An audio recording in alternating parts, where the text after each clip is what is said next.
15 judges, 77 bureaucrats, and 25 armed forces veterans have all sent a letter to the Chief Justice of India, Sri N.V. Ramana, about the Nupur Sharma Saga. What happened, what the observations that were made by the Supreme Court judges, and the fact that there is so much heft, intellectual heft behind this letter. I expect that something is going to happen. Why do I say that? Because let's take a quick look at what the letter says. In the past, many a time when these kinds of clutch of FIRs were filed all over India, the Supreme Court has allowed all of them to be consolidated and heard in a single court. For example, the Delhi High Court, because that's where Nupur Sharma lives, or it may be some other city, but it would allow the consolidation of all the cases. And that did not happen, and which is where the importance of this letter comes in. That so many people are saying that, look, this, whatever has happened is very unwarranted, that it should have not happened. But be that as it may, the core question did not get answered. They should have allowed the consolidation of FIR. The law is settled about it. See, this is the thing. When there are precedences of such a thing happening, then why was it not allowed in this particular case? So I'm just taking a look at the merits and demerits of the case. So now, having already recorded a judgment, what are the options in front of the Chief Justice of India, Sri N.V. Ramana?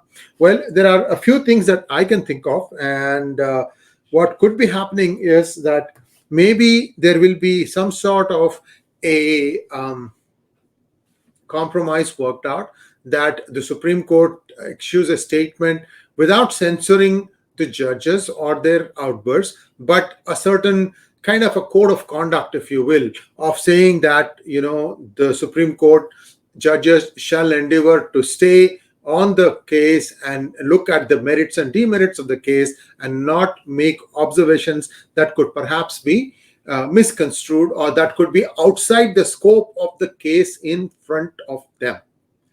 That's one.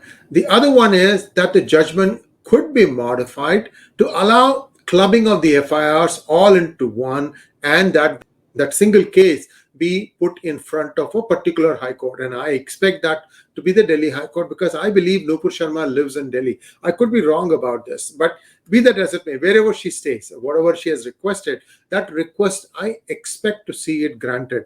This is not the first time that the Supreme Court justices have made such observations. Of course, these observations don't go into the actual judgment. It's called obiter dictum. And we have talked about this, Professor RV and I, about the importance of this at a lower level court, because these observations could be used at the higher level court. But when you have the apex court making these observations, it doesn't really make any difference. So I think this needs to happen. I think the judiciary needs to course correct itself, because I'm also hearing rumors that a whole slew of judicial reforms, including banning or abandoning the collegium committee, could be coming down the pipeline from this government, after which then essentially the whole power that is being enjoyed by the judiciary in India may just go up in smoke. I hope it doesn't happen, though. The reason I say that is because,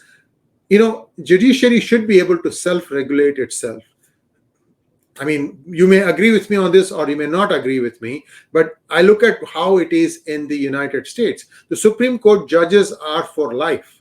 It's only when they say, I'm too old to judge, I'm not able to concentrate, when they step down, is when the vacancies open up in the Supreme Court of the United States. Thanks for watching. Please like, share, and subscribe to our channel. And don't forget to click on the bell button for notifications. Namaskar.